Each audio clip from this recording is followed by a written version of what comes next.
Púrpura trombocitopénica, ya se habló de ese tema.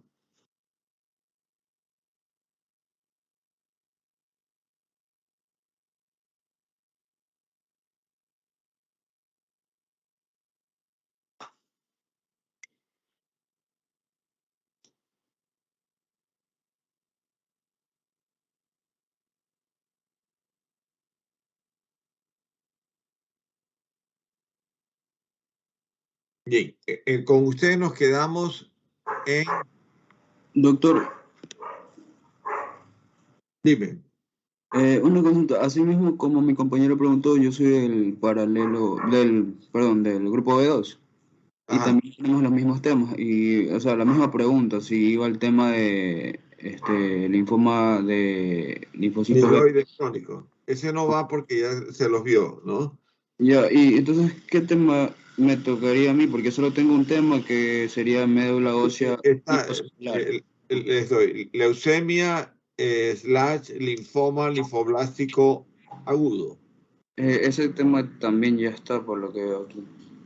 Ya, el otro es el linfocito B a ver, el linfoma de linfocito B periférico y linfoma de células del manto.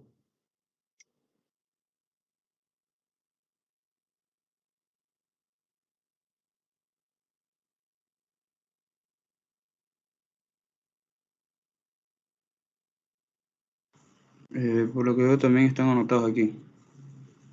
Linfoma de células del manto, ya está. Ajá. Linfoma B Linfocito. Ajá, T periférico. y T periférico. Púrpura trombocitopenia está. Sí. Ya. Entonces, el otro es el leucemia slash linfoma linfoblástico agudo, ¿no? Ok, creo que me tocaría, entonces sería entonces el de linfocito T periférico. Ya, ok. Ya, ok, listo, gracias, doctor. Ya.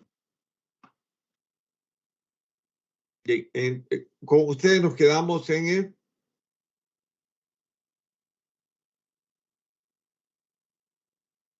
Creo que era diapositiva 71. 71.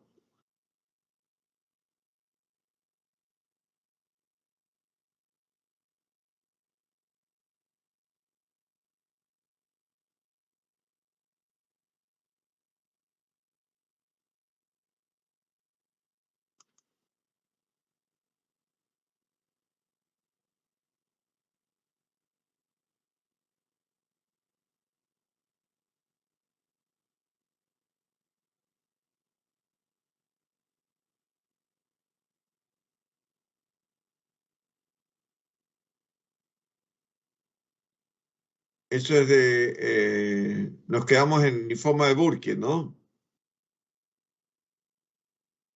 Creo que tumor del timo es la que teníamos que empezar. Sí, ok. Entonces vamos, y eso lo vamos a ver en detalles en esta semana. Bien, entonces vamos ok, listo. Ya les comparto con ustedes.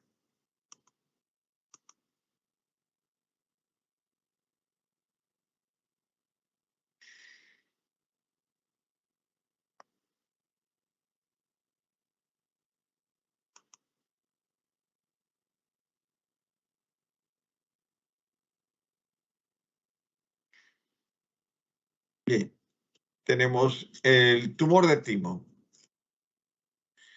El timoma es una neoplasia específicamente de las células epiteliales del timo, en la que la enfermedad más conocida se asocia con la miastenia gravis.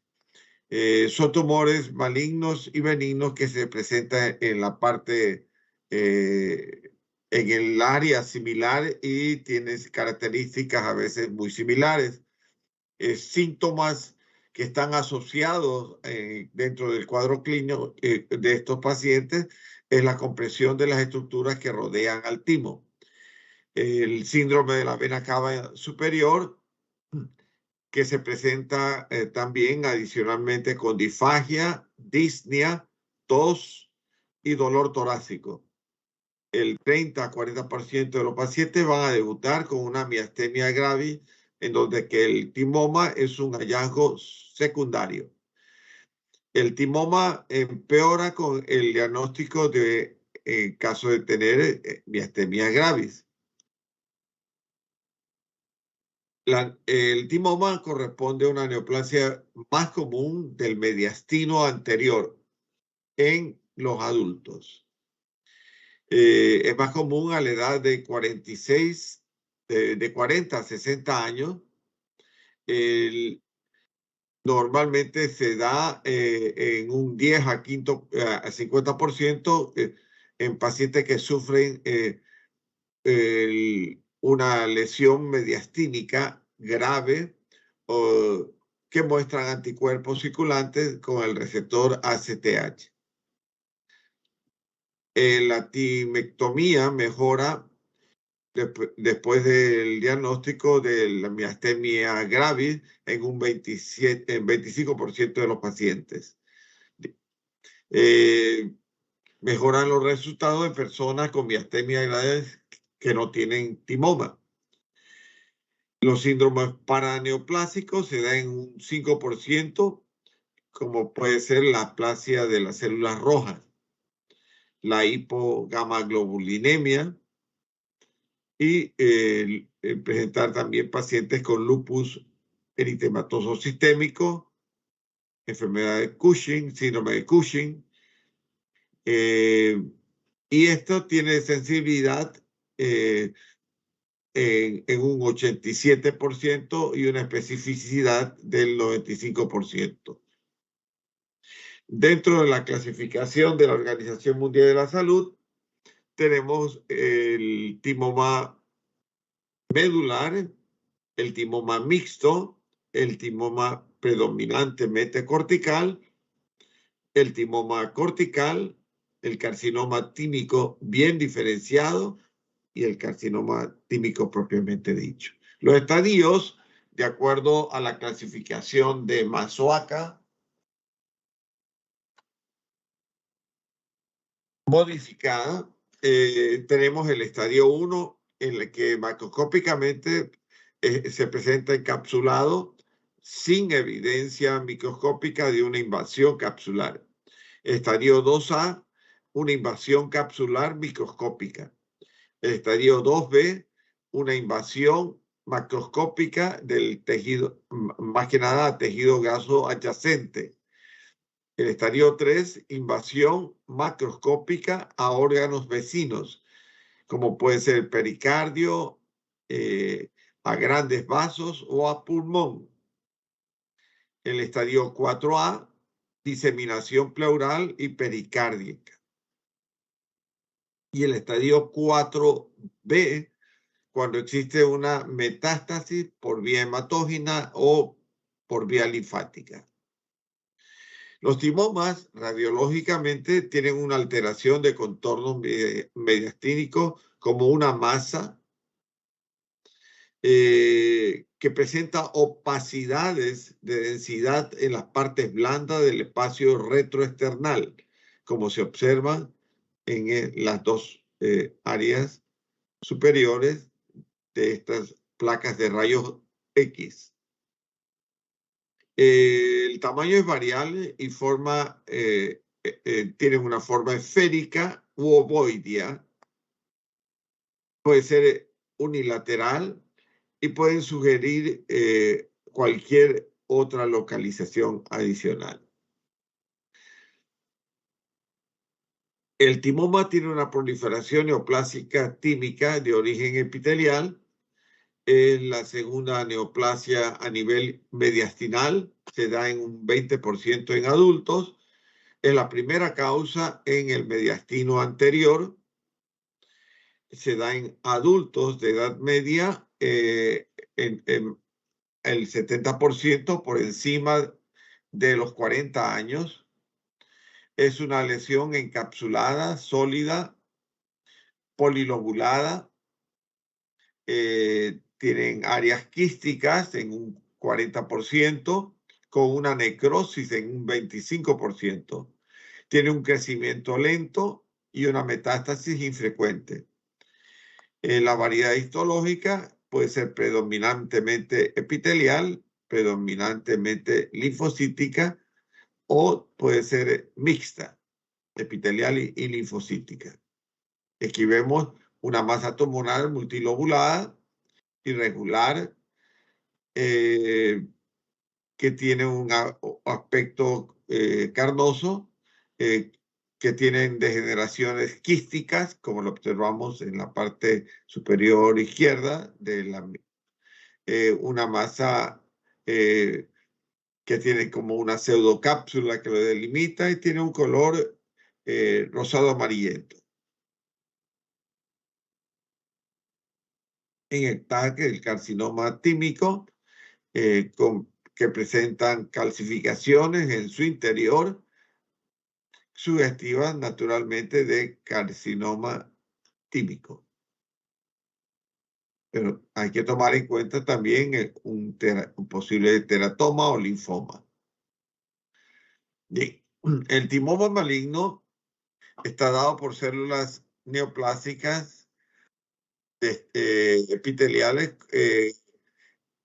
Estas células tumorales son poligonales, como observamos aquí.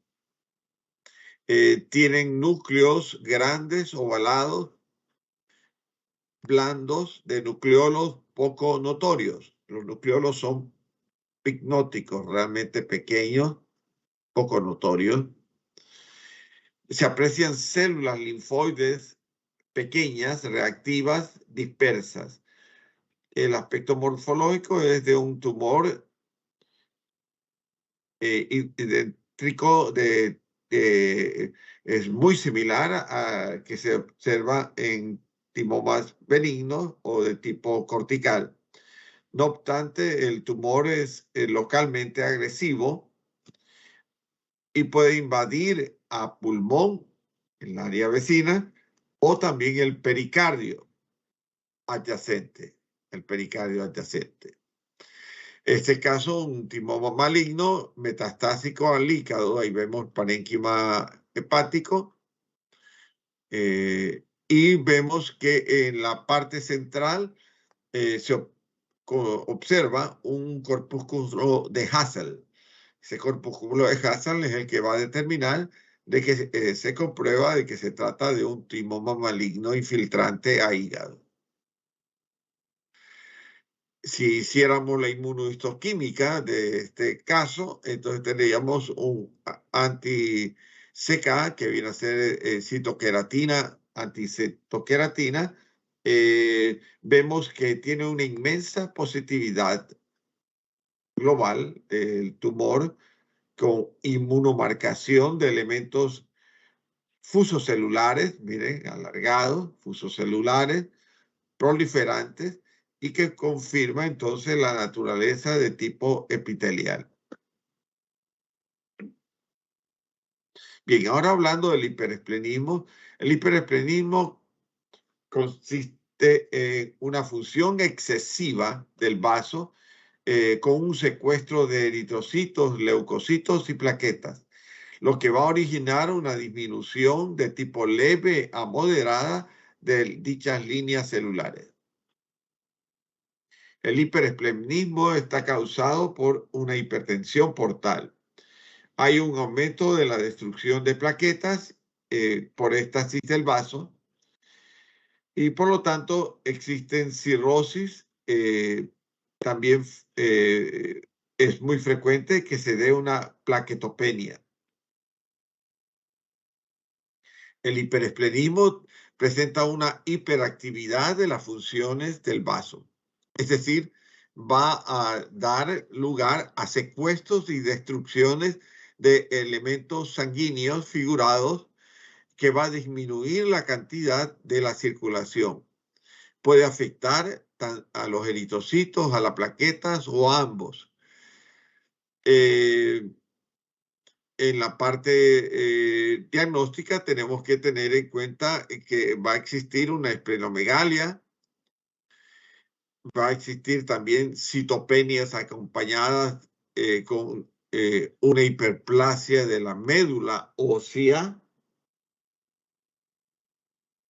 y también una corrección de la citopenia por esplenectomía. Es la única realmente condición para poder tratar un hiperesplenismo, la esplenectomía.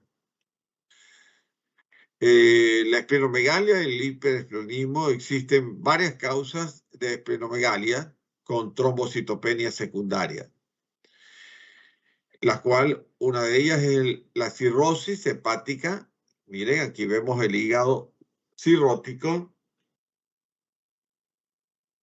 y que presentan concomitante a esta hipertensión al hígado cirroso, una hipertensión portal.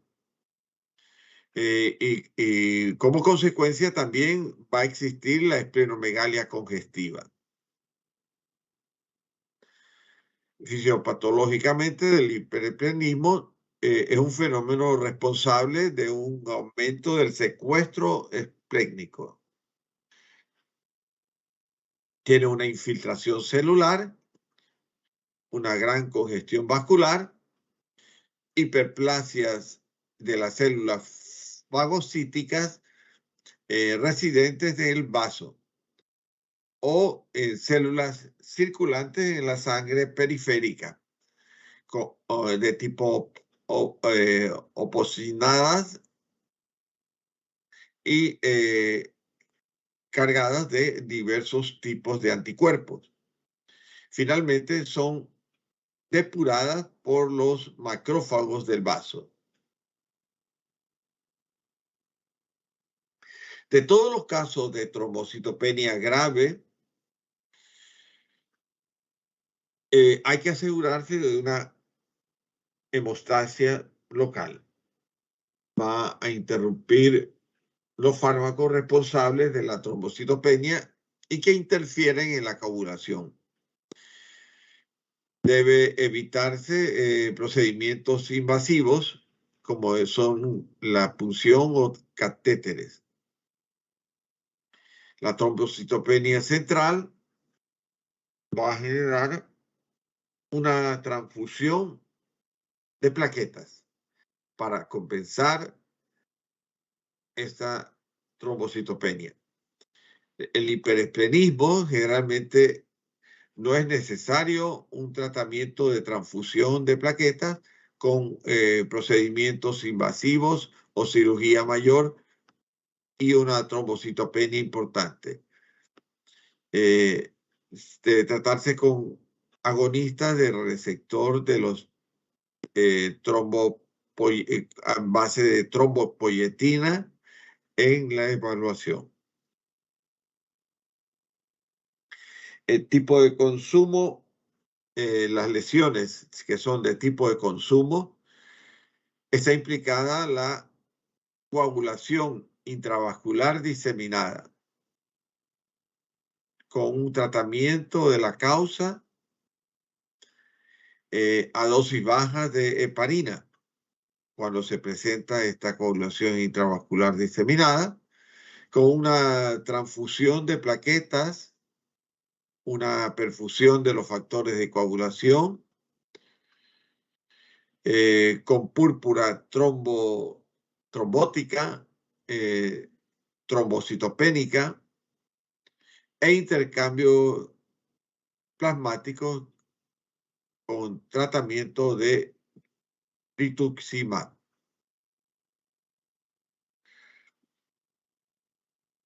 ¿Cuáles pueden ser las causas de la esplenomegalia?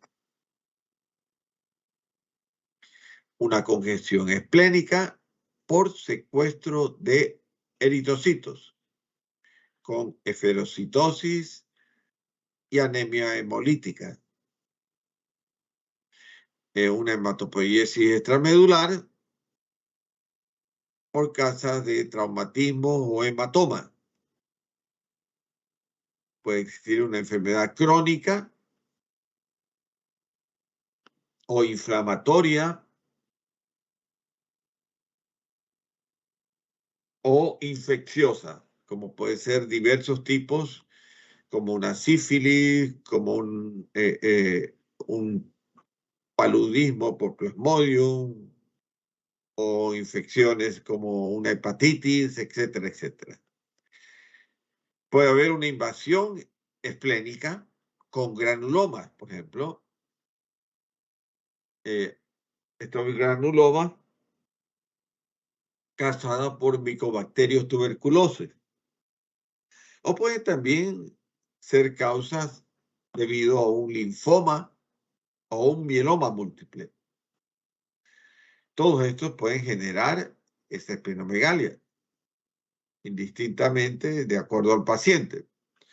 Puede tener una neoplasia primaria a nivel del vaso, como puede ser que tenga el vaso un angiosarcoma. Todas estas son las causas de esplenomegalia, indistintamente de acuerdo al paciente, naturalmente. Esta esplenomegalia va a originar hipertensión portal con una derivación de la vena esplénica. Va a tener una gran esplenomegalia, la cual vamos a ver que en algunos casos va a originar hiperesplenismo.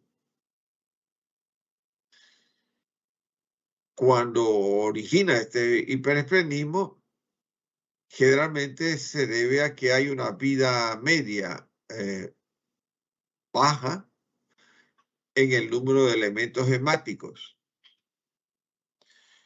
Y por lo tanto, este paciente va a tener las citopenias, que viene a ser anemia, trombocitopenia y leucopenia. Y aquí vemos ejemplos de diferentes causas de hiperesplenismo, en la que vemos a nivel de la micrografía A, que se trata de un linfocito atípico debido a una mononucleosis infecciosa, ¿no? Luego tenemos en la micrografía B, que se trata, en cambio, a una lesión debido a una leucemia de células peludas. Ahí vemos como vellosidades, como pelos que salen de los linfocitos, una entidad muy específica. O también tienen linfocitos irritativos en infecciones virales de diverso origen, en el C, o en el D, en la que vamos a observar trombocitopenias primarias de diverso origen, las trombocitopenias de diferente origen. En el E vemos eritrocitos que contienen gran cantidad de Plasmodium falciparum, es decir, que originan paludismo. Vemos dentro del linfocito gran cantidad de Plasmodium falciparum. O en el F, que hay una criptococosis bastante grande y vemos los criptococos dentro de los linfocitos. Esto debe comprobarse naturalmente con la biopsia a nivel de la médula ósea. Bien, aquí tenemos una biopsia, una lesión de un paciente que tuvo una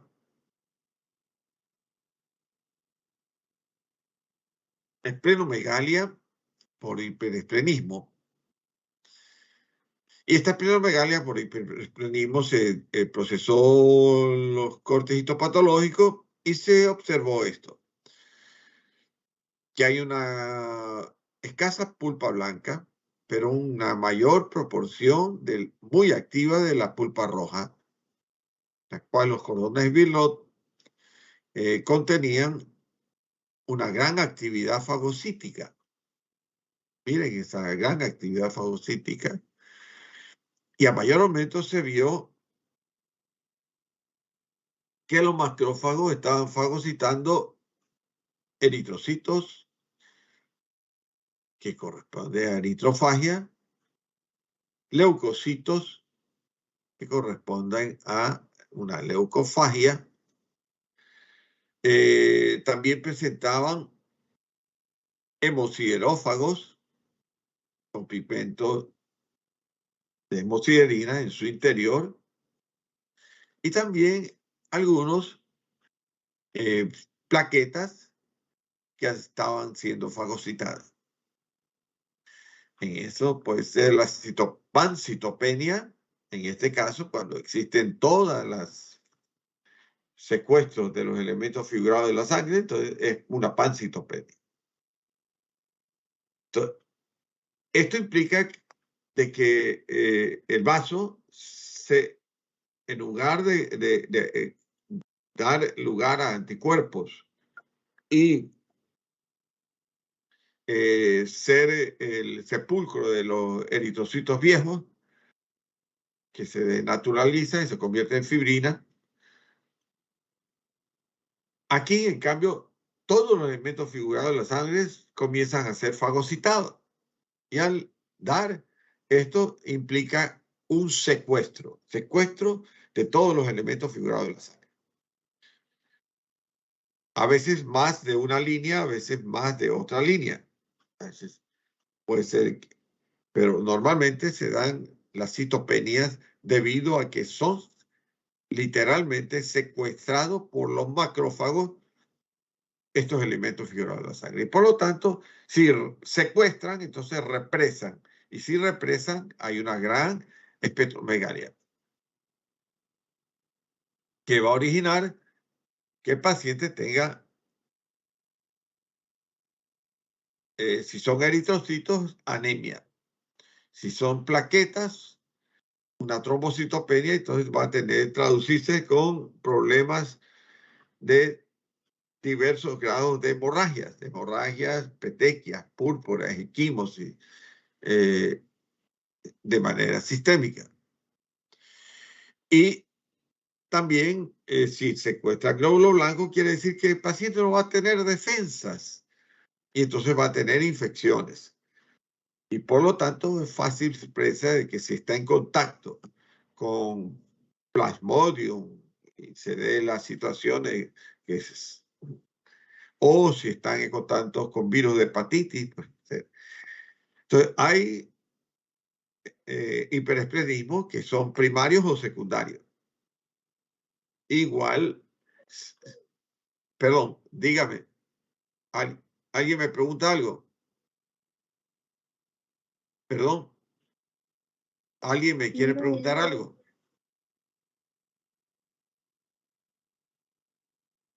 No, creo que no.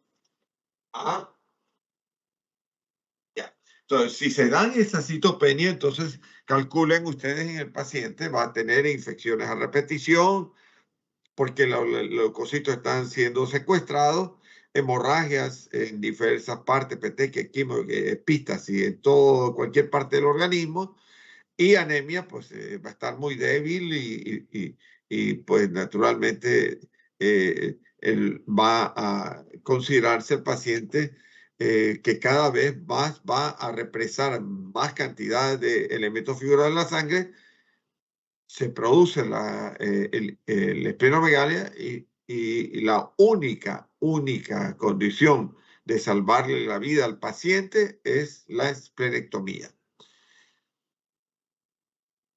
Entonces, la esplenomegalia y el hiperesplenismo, la esplenomegalia congestiva es frecuente en pacientes que presenten estos pacientes cuando hay esplenomegalia congestiva, de tipo congestiva, una hipertensión portal. La esplenomegalia va a dar lugar a trombocitopenias, ¿no? El hiperesplenismo con trombocitopenia es una manifestación frecuente en los cirróticos. Claro, todo paciente cirrótico va a generar un cuadro de hipertensión portal y una esplenomegalia. El primer signo va a ser la hipertensión portal. Algunos de los pacientes van a presentar una masa debido a que la esplenomegalia comprime el cuadrante del lado izquierdo y va a comprimir también al estómago. Y al comprimir el estómago, entonces el paciente va a tener una saciedad rápida, porque el volumen que va a tener el estómago se va a reducir por esa compresión de la esplenomegalia. Entonces, esplenomegalia con hiperesplenismo, entonces existen estas causas que hemos hablado, de trombocitopenia secundaria, la cirrosis que hemos hablado, la hipertensión portal y la esplenomegalia congestiva. Entonces, aquí tenemos fíjense el vaso, un gran tamaño que parece un hígado, puede duplicar, triplicar, cuadriplicar, inclusive el tamaño normal y el peso del vaso. Es decir, puede tener unos 30, 35 centímetros de mayor longitud y unos 15 a 20 centímetros de su diámetro. Entonces, duplica, triplica el tamaño normal de un vaso. Cuando es primario o secundario, y entonces pueden tener, puede ser totalmente liso, como lo vemos acá, o puede tener nodulaciones que implica que concomitantemente tuvo otra lesión que puede haber sido una tuberculosis y formó granuloma, pero concomitantemente siguió represando el vaso y dio la esplenomegalia y la trombocitopenia. Entonces, cualquiera de las condiciones se trata del agente causal, pero la esplenomegalia continúa y el hiperesplenismo se hace manifiesto. Entonces, la única condición para tratar definitivamente de curar a este paciente es la esplenectomía, que es lo que se está practicando y se practicó en estos dos pacientes. Entonces, esplenomegalia va a originar una hipertensión portal con una obstrucción de la vena porta, trombosis y aneurisma esplénica. Una infiltración del vaso con una enfermedad de depósito que puede ser que tenga concomitantemente ciertos pacientes con leucemias, otros pacientes quizás pueden tener linfomas o una histiocytosis, o puede ser idiopática. Entonces, las manifestaciones son esplenomegalia con examen físico, trombocitopenia, leucopenia, dolor abdominal a nivel del hipocondrio izquierdo.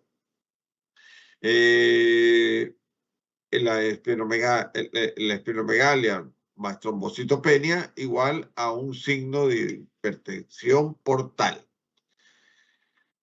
El único tratamiento que existe realmente es la esplenectomía. Bien, esto ya vamos a hablar a continuación.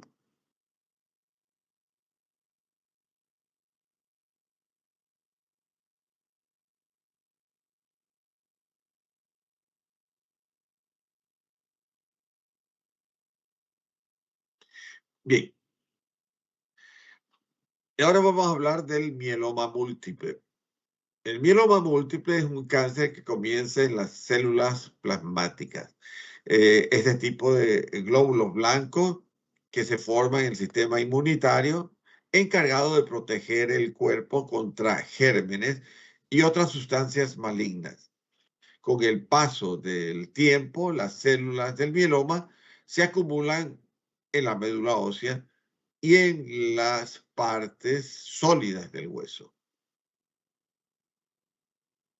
Entonces, el mieloma múltiple es una neoplasia de tipo monoclonal maligna de linfocitos B que puede diferenciarse completamente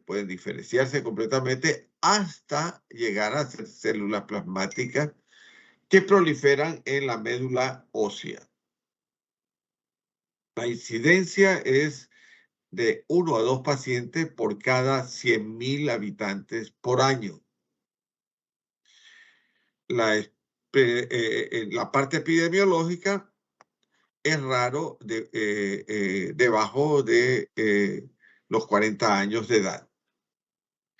La edad media de diagnóstico es que se encuentren alrededor de los 62 años de edad. Podríamos decir entonces que la mieloma múltiple es una neoplasia de células plasmáticas anormales con la capacidad de sintetizar y secretar inmunoglobulinas.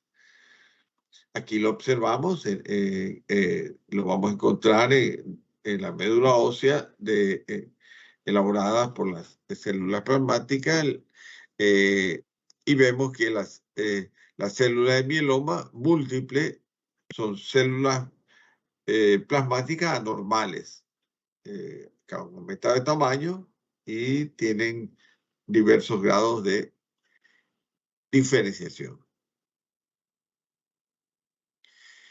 Esta neoplasia hematológica está caracterizada con una proliferación de las células plasmáticas B malignas maduras que pueden producir cantidades anormales de proteínas de origen monoclonal de tipo de inmunoglobulinas. Mieloma múltiple es una neoplasia de células plasmáticas que se caracteriza porque tiene la capacidad de una destrucción, de destruir los huesos con un daño a órganos blandos. Este cáncer va a comenzar en las células plasmáticas productoras de anticuerpos en la médula ósea y va a tener una sintomatología que varía desde una anemia, dolor en los huesos, debilidad del paciente, unas infecciones frecuentes, puede tener fracturas patológicas, pérdida de peso, hipercalcemia con ciclos elevados en la sangre, mieloma múltiples que se presentan de promedio a la edad de 58 años. Esta neoplasia de célula plasmática va a provocar destrucciones óseas, pero también van a tener insuficiencias renales y anemia e hipercalcemia. Es una lesión tumoral incurable. La gamapatía monoclonal es significativamente indeterminada. Cuadro clínico típico. El paciente va a manifestar fatiga, dolores óseos, infecciones recurrentes y ocasionalmente trastornos de coagulación con manifestaciones neurológicas. Clínicamente, entonces, el paciente va a referir un dolor óseo como síntoma más frecuente del mieloma múltiple. Ese dolor óseo se va a presentar en el 70% de los pacientes con mieloma múltiple. Dolores óseos. Estos dolores pueden estar focalizados en la espalda, en las costillas, que empeoran los movimientos. En estos pacientes, entonces, por lo tanto, puede haber fracturas en el cráneo, en las costillas o en las vértebras de la pelvis e incluso osteoporosis difusa. Hay también en estos pacientes pueden presentar hipercalcemia, hipercalciuria y depósitos a nivel renal con una nefritis. El mieloma múltiple puede tener recaídas y refractarias, y tener lesiones de tipo refractarias.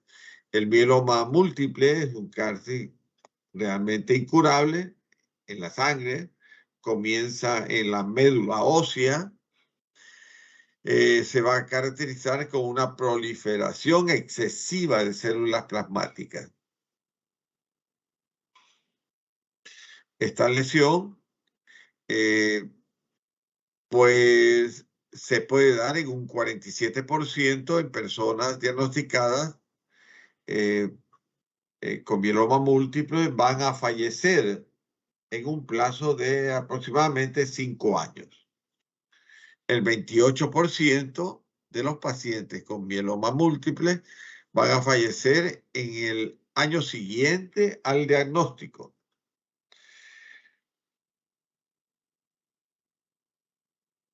El tratamiento puede lograr una remisión, pero lo más probable es que el paciente recaiga. Se habla de una mieloma múltiple en recaída cuando el cáncer reaparece después del tratamiento de un periodo de remisión. Se habla del mieloma múltiple refractario cuando el cáncer no responde al tratamiento.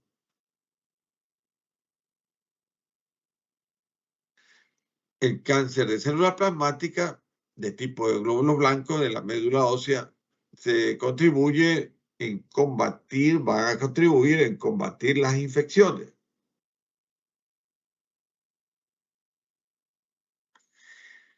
¿Cuáles son las áreas más afectadas con este tipo de tumor? A nivel del cráneo, bóveda craneana, en los hombros, en las costillas, en la espina dorsal y en la pelvis. 40.000 personas desarrollan en Europa un mieloma cada año. En España, 4 casos de cada 100.000 habitantes.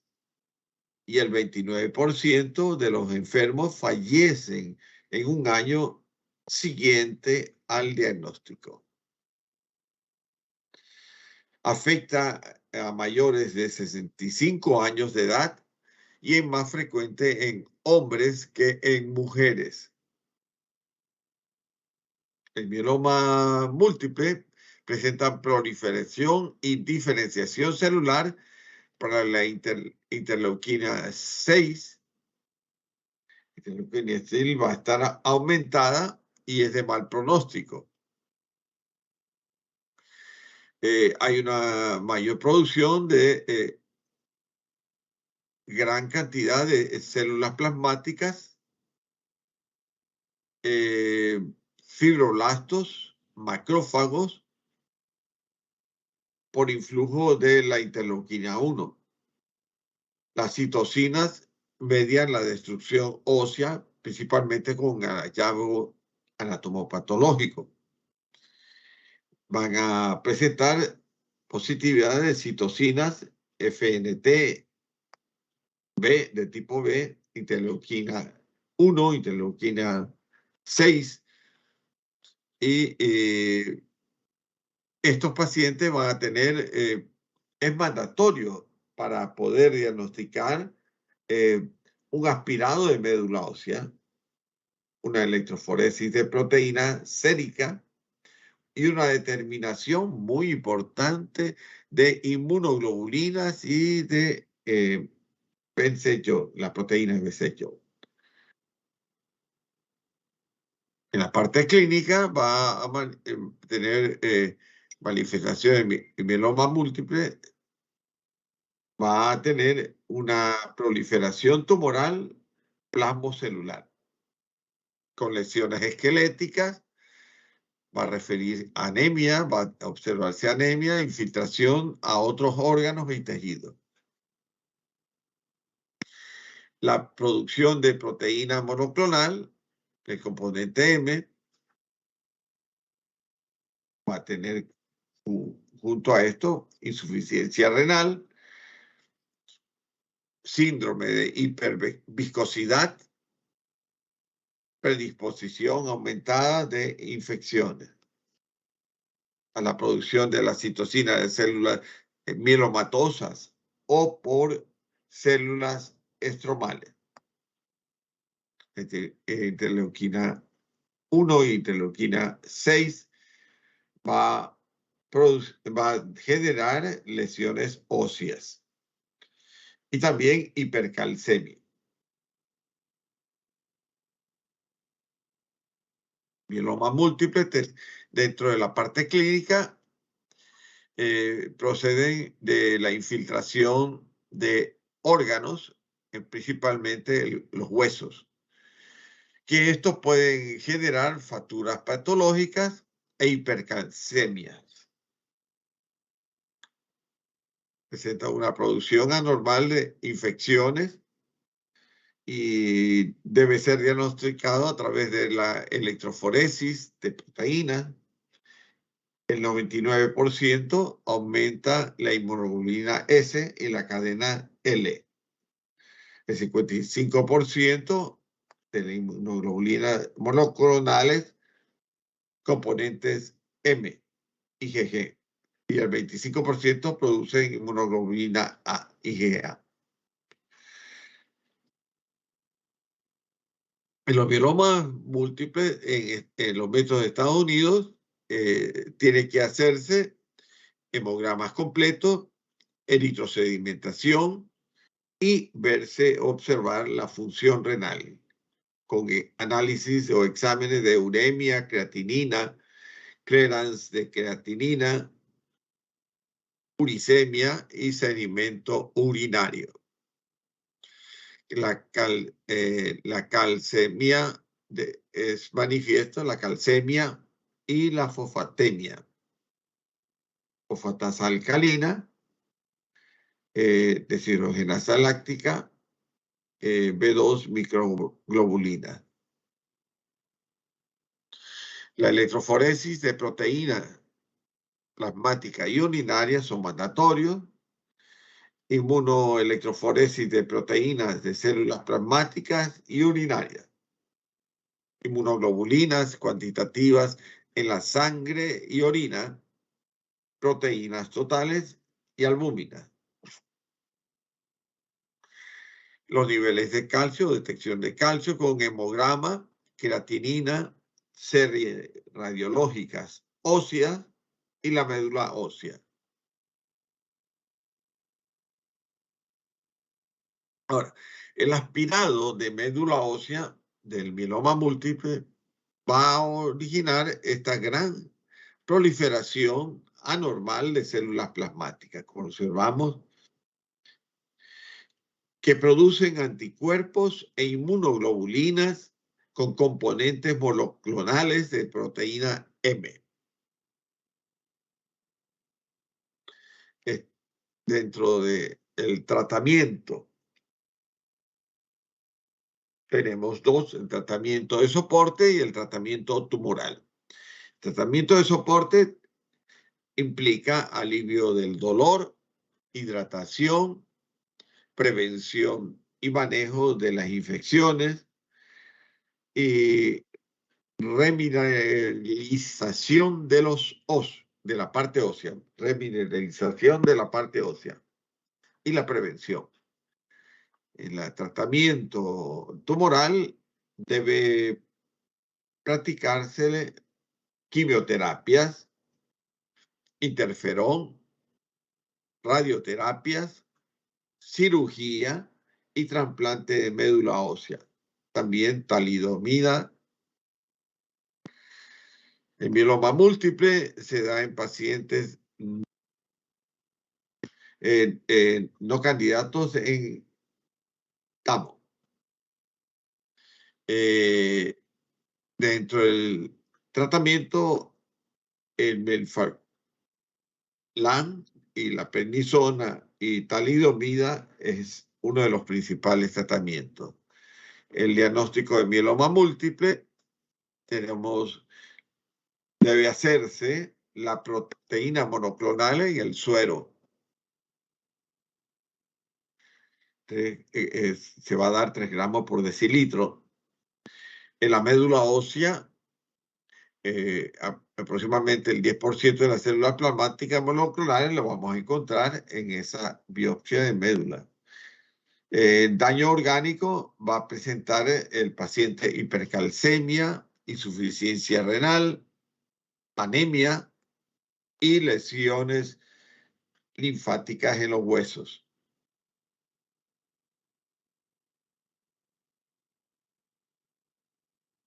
Bien. En cuanto a la morfología, tiene una presentación más frecuente en lesiones óseas de tipo destructivas y multifocales. Destructivas y multifocales. La destrucción de la columna vertebral se da en 66% de los casos. Destrucción a nivel de la costilla, el 44%, a nivel del cráneo, el 41%, a nivel de la pelvis, el 28%, en el fémur, el 24%, en la clavícula, el 10%, y en la espátula, el 10%. El mieloma múltiple, en la parte radiográfica, como lo observamos en estas placas de rayos X, hay lesiones óseas en sacabocado. Miren, ahí están señaladas con esas flechas estas grandes lesiones óseas en sacabocado, bien delimitadas. Más que nada son evidentes en la bóveda craneana, como lo observamos aquí en estadio temprano y estadio mucho más avanzado. Mieloma múltiple también lo vamos a encontrar o lo podemos encontrar en las vértebras. Mieloma múltiple con la lesión de médula ósea tienen estas características, imágenes en sacabocado. Este mieloma múltiple debe ser mandatorio el hacer una punción de la cresta ilíaca y aspirar la médula. Y al aspirar la médula podemos encontrar un predominio de la población monótona, como observamos acá, de células plasmáticas con núcleos excéntricos, y ciertas van a tener inhibición de las inclusiones intracitoplasmáticas a través de los cuerpos de Russell. Los cuerpos de Russell lo encontramos aquí en la parte superior. Si ven, esta célula plasmática con unas vacuolas intracitoplasmáticas grandes que desplazan al núcleo. Esos son los cuerpos de Russell que están en la parte superior, más o menos a la hora 12. Va a exhibir también inclusiones, las intracitoplásmicas, pero pueden también, que son los cuerpos de Russell, también encontrarse inclusiones intranucleares, que son los cuerpos de Duchter.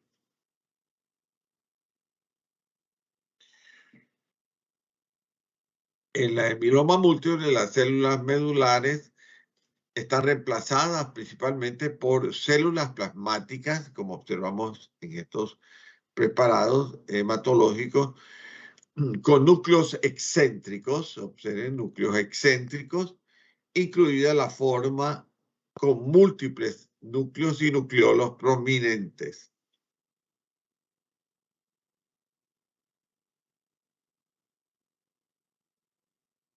Y aquí observamos, miren, el mieloma múltiple, células plasmáticas con núcleos excéntricos, como están en las flechas, nucleolos prominentes, y también podemos encontrar hacia la micrografía hematológica C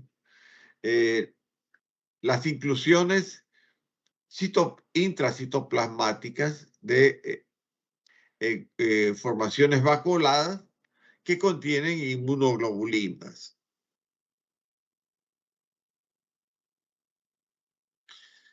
Ahora, el mieloma múltiple va a tener una acción destructiva de las células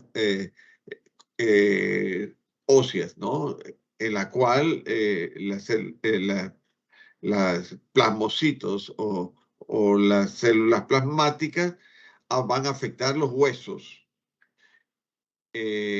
afectando la cavidad medular, erosionando el hueso esponjoso, aquí vemos cómo lo erosiona, y destruyendo la corteza medular. Mire cómo la destruyó la parte córtico-medular. El mieloma múltiple puede ser diagnosticado a través de una hemoglobina inferior a 9 gramos por litro, hematíes en pilas de moneda, leucocitos y plaquetas normales, hipercalcemia de 11.5 miligramos por decilitro, una creatinina de 2 miligramos por decilitro, insuficiencia renal, y puede darse en un 10 a 15% de células plasmáticas dentro de la electroforesis, la banda mononucleares de B y G de las globulinas está presente. Y aquí tenemos una infiltración de células plasmáticas difusas con agregados con proteínas C en el suero de la orina, células plasmáticas clonales dentro de esta médula ósea, que encontramos que la ocupa en un 10%, tiene lesiones óseas líticas y anemia e hipercalcemia con fallo renal. Ahora, por otro lado, vamos a hablar del linfoma. El linfoma es un tipo de cáncer de piel más común. Apenas en el curso del año, aproximadamente 100.000 habitantes presentarán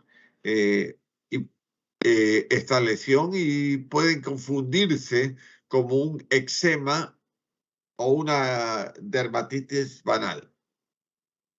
El 75% de los linfomas son de tipo T. El 75% a nivel de piel son de tipo T. Se dan 2,2 veces más frecuente en hombres. La clasificación de linfoma cutáneo, vamos a tener que el linfoma cutáneo vamos a clasificar en dos grandes grupos, linfoma de células T y linfoma de células B. El linfoma de células T, el principal de ellos es la micosis fungoide.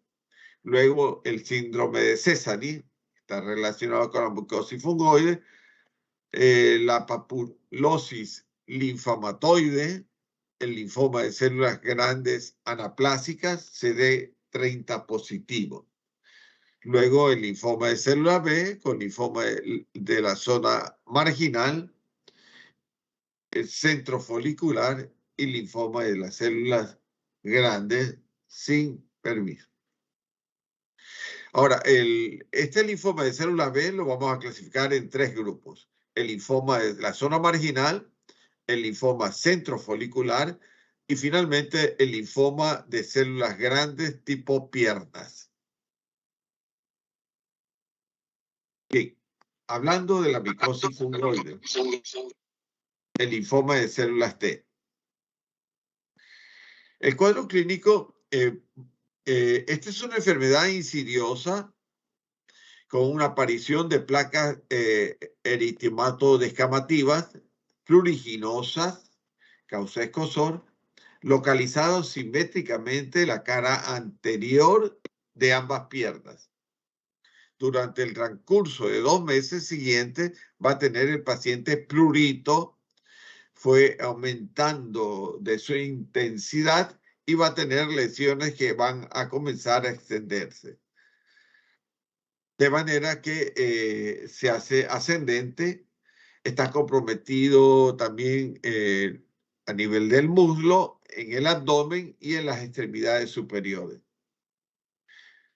Debe ser consultado por primera vez al dermatólogo, quien va con un diagnóstico preciso, indicará la levocetericina, la prednisona, hidroxicina y la aplicación de humectantes durante aproximadamente 14 días de un control posterior. La variante de linfomas cutáneos de células T, tenemos variante de micosis fungoide, luego, que es la clásica, luego síndromes clínico-patológicos, que es la hipopigmentada, la granulomatosa, la de reticulosis pagetoide, púrpura pigmentada, alopecia mucinosa, folicular y anexotrópicos. Luego tenemos el síndrome de inmunofenotípico, el CD8 positivo, de células gamma delta positivo y las células NG. Eritrodermas con síndrome de Sézary, micosis fungoide eritrodérmica y el linfoma T cutáneo eritrodérmico. Los tumores de micosis fungoide, el linfoma cutáneo de células T no micosis fungoide, que son CD30 positivo y CD30 negativo. Tipo mixto, el angiocéntrico y el lipotrópico subcutáneo. Bien, el síndrome de Sézary es una variedad leucémica micótica fungoide de supervivencia del 11% en 5 años. Se instala luego de una etapa primero en placas o en manchas eritomatosas. Luego va a caracterizarse con una melanoeritrodermia, con prurito, resistencia al tratamiento y un edema exfoliativo y liquenificante o liquenificación. Se acompaña de linfadenopatías persistentes y esplenomegalia. Hay queratodermias a nivel pulmonar, distrofias unguiales y alopecias. Suele haber leucocitosis anormales en sangre circulante, en la médula ósea también, lo que va a originar el síndrome de Sézary. En la parte histopatológica hay una infiltración de mononucleares de bandas subepidérmicas con formación de microabscesos en la epidermis y abundantes células micóticas atípicas. Bien, el síndrome de Sézary tiene criterios importantes que son eritrodermia generalizada, evidencia del número aumentado de células malignas de tipo T, aumento absoluto de células de Sézary, una demostración de las anomalías fenotípicas que está dado por CD4 y CD8 con expresión aberrante de antígenos T, CD2, CD3, CD4, CD5 y CD7. Y finalmente, con una demostración del clon de las células de sangre periférica a través del PCR, con el diagnóstico del SB. Bien, la micosis fungoide va a tener clínicamente lesiones cutáneas en 3 estadios. El primer estadio, manchas o parches. Luego, el segundo estadio, placas. Y finalmente, el tercero, que son tumores. La manifestación inicial es inespecífica y puede ser difícil establecer el diagnóstico con seguridad. Se ha denominado la fase inicial en estadio premicóticos, en método de diagnóstico poco sensible para la confirmación. Clínicamente, en etapas tardías, va a avanzar la enfermedad con un proceso que puede tener también afección extracutánea. La adenopatía generalizada o localizada suele ser una de las cadenas ganglionares que en etapas avanzadas en la enfermedad esencialmente se encuentran en etapa o en estadio de forma eritrodérmica. En fases avanzadas también pueden hacerse afección a nivel hepático o a nivel esplénico con un mal pronóstico y habitualmente con una corta supervivencia de pacientes a pasar por una quimioterapia de tipo agresiva. Yo creo que nos vamos a quedar aquí. Voy a anotar en el slide número 34.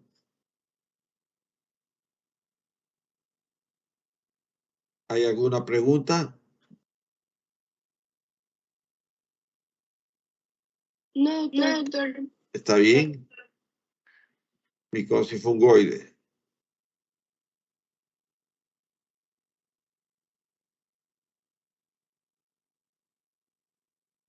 Slide 34.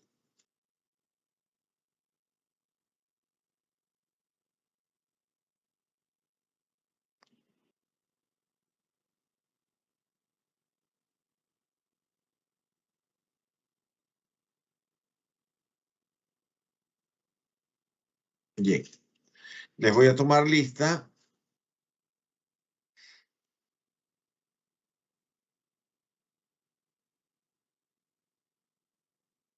Bien, Álvarez, Presente, doctor. Aponte, Presente, doctor. Arteaga, Presente, doctor. Panchón, Presente, doctor. Briones,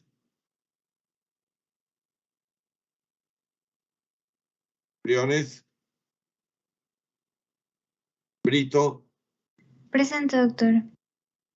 Cava, Presente, doctor. Correa, Presente, doctor. Cruz,